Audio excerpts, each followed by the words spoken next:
Neat పరీక్షకు సంబంధించి paper leakage వ్యవహారం ఇప్పుడు దేశవ్యాప్తంగా కలకలం రేపుతా ఉంది. ఈ నేపథ్యంలో ఇప్పటికే ఈ పరీక్ష రాసి ఫలితాల కోసం ఎదురు చూస్తున్నటువంటి విద్యార్థులందరూ కూడా తీవ్ర ఆవేదన వ్యక్తం చేస్తున్న పరిస్థితి. విజయవాడలో ఒక సెంటర్ దగ్గరకు వచ్చాం. స్టూడెంట్స్ ఒకసారి మాట్లాడుతున్నాం. ఎట్లా ప్రిపేర్ అయ్యాయి? ఇప్పుడు పరీక్ష రద్దని చెప్తా ఉన్నారు, ఎట్లా అనిపిస్తుంది?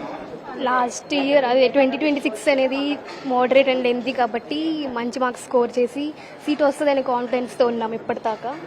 ఇప్పుడు సడన్గా అది క్యాన్సిల్ రద్దు అని అంటున్నారు కాబట్టి చాలా అంటే మళ్ళీ ఎక్కడ స్టార్ట్ చేయాలి, ఎక్కడ ఏం చేయాలి చాలా ఆలోచించి తీసుకోవాల్సి వస్తుంది. ఫస్ట్ కాన్ఫిడెన్స్ ఉండాలి, తర్వాత పేరెంట్స్ ఏమనుకుంటున్నారు, టీచర్ సపోర్ట్ అన్నీ ఉంటే మళ్ళీ మేము చేయగలమేమో అని అనిపిస్తుంది. పేపర్ ఎలా వచ్చినా నెక్స్ట్ అటెంప్ట్ ఇప్పటికి ఆల్రెడీ ఫిక్స్ అయి ఉన్నాం, సీట్ వస్తుంది, ఆ కట్ ఆఫ్ అదేం తీసేస్తే ఆఫ్కోర్స్ ఒక మార్జిన్లో ఉన్నాం అనుకున్నాము. ఇప్పుడు అదంతా పోయింది, మళ్ళీ ఎక్కడ స్టార్ట్ చేయాలో ఏం అర్థం కావట్లేదు. టీచర్స్ ఏం చెప్తారు దాన్ని బట్టి చూద్దాం అనుకుంటున్నాం. మరి ఎన్నాళ్ళు ప్రిపేర్ అయ్యావు? ఇప్పుడు ఈ విధంగా లీక్ అయిందంటే ఏమనిపిస్తుంది? చాలా కష్టపడి ప్రిపేర్ అయి ఉంటాం కదా, అంటే ఒక్క డే కోసం వెయిట్ చేసి ఉంటాం కదా. May 3 ఇంకా అయిపోద్ది, నెక్స్ట్ మంచిగా లైఫ్ వస్తుంది అని చెప్పేసి సడన్గా అలా అనేసరికి మళ్ళీ ఇంకెన్ని రోజులు ఇంకెంతసేపు యాక్చువల్లీ ఎన్టీఏ వాళ్ళు చూసుకొని ఉండాల్సిందేమో అనిపిస్తుంది. అంటే 23 lakhs రాసుంటాం కదా, వాళ్ళందరూ ఇదే అనుకుంటారేమో అని. మరొక స్టూడెంట్ ఉన్నారు, ఎట్లా అనిపిస్తుంది? అంటే నువ్వు ఎలా ప్రిపేర్ అయ్యావు, మళ్ళీ ఎగ్జామ్కి ప్రిపేర్ అవ్వాల్సిన పరిస్థితి వచ్చింది? రీనీట్ అవ్వడం అంటే కొంతమంది స్టూడెంట్స్కి ఒక మంచిది. టాప్ స్టూడెంట్స్కి అయితే కొంచెం రీనీట్ రాయాలంటే మళ్ళీ నెక్స్ట్ టైం మన మార్క్స్ ఎలా వస్తాయి అని వాళ్ళకి టెన్షన్ ఉంది. తక్కువ వచ్చిన స్టూడెంట్స్కి ఒక గ్రేట్ ఆపర్చునిటీ మళ్ళీ నెక్స్ట్ టైం వాళ్ళ ఫ్యూచర్ కెరియర్ బిల్డ్ చేసుకోవడానికి. సో ఒక పాయింట్ ఆఫ్ వ్యూ నుంచి మంచిది, ఒక పాయింట్ ఆఫ్ వ్యూ నుంచి కొంచెం ఇదే. బట్ ఏదైనా కానీ ఒక మంచి అనేది ఒక కాన్ఫిడెన్స్తో మనం మంచి రీనీడ్ అంటే ఇంకా ఏం పేపర్ లీక్ అవుతుంది, సో మనం ఏం చేయలేకపోతాం. అది ఎన్టీఏ వాళ్ళు జాగ్రత్తగా చూసుకోవాలి చేశారు. బట్ కొన్ని అలా పేపర్ ల్యాక్స్ ఎలా అమ్ముకున్నారు అన్నీ తెలిసింది. సో వాళ్ళు కూడా ఏం చేయలేరు కదా, సో ఇంకా మళ్ళీ నీట్ ప్రిపేర్ అవ్వాల్సింది. సో ఇప్పుడు ఒకసారి ఆల్రెడీ ప్రిపేర్ అయిన సబ్జెక్టే మళ్ళీ రెండోసారి అంటే ఫలితాల కోసం ఎదురు చూస్తున్న సమయంలో మళ్ళీ రెండోసారి ప్రిపేర్ అవ్వాల్సినట్టుగా మెంటల్గా ప్రిపేర్ ఎట్లా? మళ్ళీ రాయాలంటే కొంచెం కష్టమే. బట్ మొత్తం ఫస్ట్ ఇయర్ సెకండ్ ఇయర్ చదవాలి. మళ్ళీ ఈ 1 monthలో మొత్తం 2 years కంప్లీట్ చేయాలంటే చాలా కష్టం కదా. సో కొంచెం స్టూడెంట్స్కి కొంచెం బర్డన్గా ఉంటుంది. బట్ మనం డాక్టర్ అవ్వాలి అంటే ఫ్యూచర్ మంచిగా ఉండాలంటే కొంచెం ఒక 1 month ఎలాగో అలా కష్టపడాలి. బట్ మళ్ళీ కష్టపడాలంటే చాలా మందికి కొంచెం ఇది పేరెంట్స్ కానీ స్టూడెంట్స్కి కానీ కొంచెం భయంగా ఉంటుంది. సో పేపర్ లీకేజ్ అనేది ఎవరో చేసిన తప్పు, కానీ మీలాంటి ఎటువంటి దానికి సంబంధం లేని వాళ్ళందరూ కూడా సఫర్ అవుతున్నారు కదా, ఎట్లా చూస్తారు? ఎవరో చేసిన తప్పుకి కొన్ని రియల్గా రాసిన ప్యూర్గా రాసిన వాళ్ళు సఫర్ అవుతున్నారు. సో చెప్పలేము ఎలా జరిగిద్ది అనేసి. రీనీట్ కొంతమంది పేరెంట్స్ కూడా ఉన్నారు, వాళ్ళ పిల్లలు కూడా నీట్ ఎగ్జామ్ రాసి ప్రస్తుతం ఫలితాల కోసం ఎదురు చూస్తున్న నేపథ్యంలో ఈ రద్దు ప్రకటన అనేది వాళ్ళకు కూడా కొంత శరాఘాతంగా మారింది. ఒకసారి పేరెంట్స్ ఉన్నారు. అంటే ఏంటి సార్, ఈ గతంలో ఎప్పుడు కూడా ఇట్లాంటి పరిస్థితులు ఉత్పన్నమైనవి లేదు నీట్ ఎగ్జామ్కి సంబంధించి? జనరల్గా నేషనల్ టెస్టింగ్ ఏజెన్సీ వారు చాలా పకడ్బందీగా కండక్ట్ చేస్తుంటారు. గతంలో 2024లో కండక్ట్ చేసేటప్పుడు ఎక్కడూ జరిగిన తప్పుకి చాలా లక్షల మంది పిల్లలు అది ఆశీనుపాతంగా వాళ్ళకి ఆశల మీద అడియాసలు అయ్యాయి. అదేవిధంగా ఈ సంవత్సరం కూడా మళ్ళీ ఇటువంటి వార్త వినడం చాలా మానసిక క్షోభకు గురవుతున్నారు పిల్లలందరూ కూడా. సో మరలా ఎగ్జామ్ జరగబోయేదానికి మానసికంగా తయారవడానికి వాళ్ళకి కొంత సమయం పడుతుంది. తల్లిదండ్రులు కూడా కొంచెం వరకు మానసిక క్షోభకు గురవుతారు. సరే ఏదైనా జరిగింది కాబట్టి ఇటువంటి జరగకున్న భవిష్యత్తులో ఎన్టీఏ అలాగే మిగతా ఎవరైతే దానికి సపోర్ట్గా ఉన్న ఏజెన్సీస్ అన్ని కూడా మంచి జాగ్రత్తలు తీసుకొని బాగా చదివిన పిల్లలు ఎవరైతే పోటీతత్వం ఉన్నారో వాళ్ళందరికీ నిజంగా న్యాయం జరిగే విధంగా అందరికీ ఆదర్శవంతంగా ఉండే విధంగా ఎగ్జామ్ జరిపి అందరికీ న్యాయం చేసే విధంగా అన్ని సకల సదుపాయాలు తీసుకొని ఎటువంటి ఆటపాటలకు కూడా తావివ్వకుండా చక్కగా జరపాలని ఆశిస్తున్నాం. అంటే సార్ నీట్ లాంటి పరీక్షలే లీక్ అయిపోతే ఇక క్రెడిబిలిటీ అనేది ఏముంటుంది? గతంలో కూడా నీట్కి సంబంధించి పీజీ కూడా ఒకసారి లీక్ అయింది, ఇప్పుడు ఈ పరీక్ష అంటే ఇంకా ఇంత పెద్ద పెద్ద ఉన్నత స్థాయి పరీక్షలే లీక్ అయిపోయితే విద్యార్థుల భవిష్యత్తు మెంటల్గా వాళ్ళ ప్రిపరేషన్ అనేది చాలా ఇబ్బందికరంగా ఉంటుంది. అది ఎట్లా చూస్తుంది? సో ఖచ్చితంగా అది ఒక రకంగా వాళ్ళ మానసిక స్థైర్యాన్ని దెబ్బతింటుంది.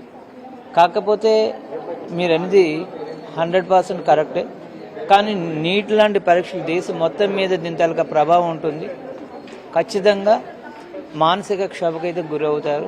అటువంటివి లేకుండా ఉండాలంటే ఖచ్చితంగా భవిష్యత్తు తరాలకి ఇటువంటి పరీక్షలు ఆదర్శవంతంగా ఉండాలి, మరింత ఉన్నతంగా జరపాలి, మంచి జాగ్రత్తలు తీసుకోవాలి. దీనికి కావాల్సిన అథారిటీస్ అన్నీ కూడా సక్రమంగా స్పందించి భవిష్యత్తులో ఇలాగ జరగకుండా ఉంటే రాబోయే తరాలకు కూడా మంచి భవిష్యత్తును మనం ఇవ్వచ్చని మేము తల్లిదండ్రులుగా ఆశిస్తున్నాం. మీరు చెప్పండి, అంటే ఈ పిల్లలకు ఈ సమయంలో మోరల్ సపోర్ట్ అనేది చాలా అవసరం. ఎందుకంటే ఒకసారి ఆల్రెడీ ఎగ్జామ్ రాసి వాళ్ళు ఫలితాలు బాగా ఎగ్జామ్ రాసాము, మంచి రిజల్ట్ వస్తుందని ఎదురు చూస్తున్న నేపథ్యంలో మళ్ళీ ఎగ్జామ్ రాయాలనే ఒక పరిస్థితి వచ్చింది. వాళ్ళకి మోరల్ సపోర్ట్ కావాలి. ఎట్లా పేరెంట్స్గా మీరేం? ఇంతవరకు ఈ మెడికల్ కాలేజీలు ఈ మెడికల్ సీట్లన్నీ ఏ స్టేట్కి ఆ స్టేట్ ఉండే సార్. అయితే ఇప్పుడు ఏం చేసిందంటే కేంద్ర ప్రభుత్వం తీసుకుని ఇలా కాదు ఈ స్టేట్లో అయితే ఇలాగే చాలా అవకతవకలు జరుగుతున్నాయని కేంద్ర ప్రభుత్వం తీసుకుని ఎన్టీఏ అని ఒక కేంద్ర ప్రభుత్వ సంస్థను నిఘా చేసినాయి. ఈ సంస్థ వల్ల కూడా ప్రతి సంవత్సరం ఎక్కడో చోట పేపర్ లీక్ అవుతాను లేకపోతే మాల్ ప్రాక్టీస్ జరుగుతుందండి. కాకపోతే చిన్న చిన్న తప్పులు జరుగుతుంటే ఎన్టీఏ వాళ్ళు వాళ్ళని అనగతొక్కేసేసి బయటికి రానిస్తలా. ఈ సంవత్సరం బాగా జరిగింది. రాజస్థాన్ మొత్తం జరుగుతున్న వలన ఇది బయటకు వచ్చి మొత్తం నీట్ ఎగ్జామ్ని క్యాన్సిల్ చేసింది. ఇప్పుడు తల్లిదండ్రులు పిల్లలు 2 సంవత్సరాలు కష్టపడి చదివారు, ఎగ్జామ్ రాశారు, బాగా ఇంటికి వెళ్ళిపోయారు. కొన్ని బుక్స్ తీసుకెళ్లారు, కొన్ని తీసుకెళ్లేదు, లగేజ్తో మొత్తం తీసుకుని ఇంటికి వెళ్ళిపోయారు. ఇప్పుడు మళ్ళీ నీట్ ఎగ్జామ్ క్యాన్సిల్ చేసామన్నారు. ఎక్కడెక్కడి నుంచో తిరుపతి నుంచి మళ్ళీ విజయవాడ రావాలి, ఈ రాష్ట్రం నలుమూలల నుంచి మళ్ళీ విజయవాడ రావాలి. మళ్ళీ ట్రావెలింగ్కి ఎంత అవుతుంది? మళ్ళీ మేము ఇక్కడికి వచ్చి పిల్లలు మళ్ళీ ఈ వర్క్లో ఈ ఎడ్యుకేషన్లో మళ్ళీ ఇన్వాల్వ్ అయ్యి చేసేటప్పటికి ఎంత టైం పడుతుంది? ఎప్పుడు కూడా పిల్లలకి తల్లిదండ్రులకి కూడా ఇలా చాలా బాధాకరంగా ఉంటుందండి ఈ విషయం మాత్రం. మొత్తంగా అయితే పేరెంట్స్ అందరూ కూడా చాలా మంది ఎదురు మీ పాప రాశారని ఎగ్జామ్, మీరు ఎట్లా అంటే మీ పాపకి మోరల్ సపోర్ట్ అనేది అంటే కాదు, ఎగ్జామ్స్ జరిగిపోయిన తర్వాత రిజల్ట్స్ కోసం ఎదురు చూసే టైం ఇది. ఈ టైంలో మళ్ళీ ఎగ్జామ్కి ప్రిపేర్ అవ్వాలనేది ఒక ప్రెషర్ పిల్లలకి. మీరు ఎట్లా చూస్తారు? అంటే ఇప్పుడు మామూలుగా ఎగ్జామ్ మళ్ళీ పెడతారా సార్? ఖచ్చితంగా పెడితే కొంతమంది పిల్లలు ఇంకా కొంచెం స్టాండర్డ్గా రాయగలరు. పోయినసారి ఏంటంటే పాప రాసిన దాంట్లో వాళ్ళకి ఒక 10 minutes లేట్ ఇచ్చారంట. ఆ 10 minutes లేట్ ఇవ్వటం వల్ల అమ్మాయి సరిగా ఒక 5 questions రాయలేకపోయింది. అమ్మాయికి 520 అని చెప్తుంది. కొంచెము ఆ టైం కలిసి వచ్చింది అనుకోండి, అమ్మాయి ఖచ్చితంగా 550, 560 అలా వస్తాయని బాధపడతా ఉంది. పెట్టడం వల్ల పిల్లలకి కొంచెం బెటర్గానే ఉండొచ్చని. ఎగ్జామ్ కొంచెం బాగా రాయని వాళ్ళ పరిస్థితి ఓకే, బాగా రాసిన వాళ్ళు చాలా ప్రెజర్ ఫీల్ అవుతారు. రాసిన వాళ్ళు అంటే వాళ్ళు మళ్ళీ రాయాలి కదా, బాగా రాయడం నష్టం ఉంటుంది, లాభం 2 ఉంటాయి సార్. అది పిల్లలకి బాగా రాసిన వాళ్ళు అయితే ఇప్పుడు చాలా హ్యాపీగా ఉన్నారు. కొంచెము డౌన్లో ఉన్న వాళ్ళైతే బాధపడుతున్నారు. ప్లస్ మైనస్ 2 ఉంటున్నాయి. ఇది మొత్తంగా అయితే ఈ నీట్ పరీక్షకు సంబంధించి ఇప్పటికే పరీక్ష లీక్ అయిన అంశానికి సంబంధించి అయితే విద్యార్థులందరూ కూడా తీవ్ర ఆవేదనకి గురవుతున్న పరిస్థితి. మళ్ళీ పరీక్ష రాయాల్సిన పరిస్థితి. వాళ్ళ పేరెంట్స్ కూడా కొంత ఈ పరిస్థితిని, గతంలో లేని పరిస్థితిని మరోసారి ఎగ్జామ్ రాయటం, ఈ ఇన్వాల్వ్మెంట్ అంతా అవ్వాలి అనేది కూడా ఆవేదన వ్యక్తం చేస్తారు. మరొక పేరెంట్ ఉన్నారు. ఎట్లా చూస్తారు? ఇప్పుడు ఆల్రెడీ ఎగ్జామ్ అయిపోయింది అనుకుంటే మళ్ళీ ఎగ్జామ్ అయిపోయిందండి. ఎగ్జామ్ అయిపోయింది. 2 years పిల్లలు కష్టపడి ఎగ్జామ్స్ రాశారు. 600 marks వస్తాయని చెప్పారు. అలాంటప్పుడు ఇప్పుడు వచ్చేసి ఫైనల్లో వచ్చేసి ఇది పేపర్ లీక్ అయిపోయింది, దీనివల్ల మళ్ళీ ఇది ఎగ్జామ్ పెట్టాలంటే ఎంత స్ట్రెస్ ఉంటుంది పేరెంట్స్గా. ఆ బాధ మాకు తెలుస్తుందండి, ఆ బాధ మనకు తెలుస్తుంది. ఇలాంటి జరగకుండా చూడాల్సిన బాధ్యత ప్రభుత్వం పైన ఉంది. ఎంత చూడండి, అసలు ఇంకా ఫైనల్ ఇంకా లేపు నెక్స్ట్ మంత్ రిజల్ట్ వస్తుంది అన్నప్పుగా ఇది వచ్చేసి పేపర్ లీక్ అయిపోయింది, మీరు మళ్ళీ సడన్గా ఎగ్జామ్ రాయండి అంటే ఎలా రాస్తారు పిల్లలు? మళ్ళీ ఎలా వాళ్ళు చేయాలి? పేపర్ ఏ వస్తుందని చెప్పి వాళ్ళు చేయాలి చెప్పండి. 20 days అయిపోయింది ఎగ్జామ్ అయిపోయి, వాళ్ళంతా ఫ్రీ అయిపోయారు. మళ్ళీ సడన్గా మళ్ళీ నెక్స్ట్ మంత్లో మీరు ఎగ్జామ్ పెట్టేస్తే పిల్లలు ఎలా రాస్తారు? ఇది ఎవరైతే చేస్తారో దానిపైన ఖచ్చితంగా వాళ్ళపైన యాక్షన్ తీసుకోవాలి. నెక్స్ట్ ఇలాంటి జరగకుండా చూడాల్సిన బాధ్యత ప్రభుత్వం పైన ఉంది. అసలు ఏమనుకుంటున్నారు? ఇంత కఠినంగా చూసే ఎగ్జామ్ ఎలా లీక్ అయింది చూడండి. ఇది పేరెంట్స్ యొక్క బాధ మీరు అర్థం చేసుకోవాలి, ప్రభుత్వం అర్థం చేసుకోవాలి. ఇలాంటివి నెక్స్ట్ జరగకుండా పిల్లల భవిష్యత్తుతో ఆడుకోకుండా చూడాల్సిన బాధ్యత ప్రభుత్వం పైన ఉంది.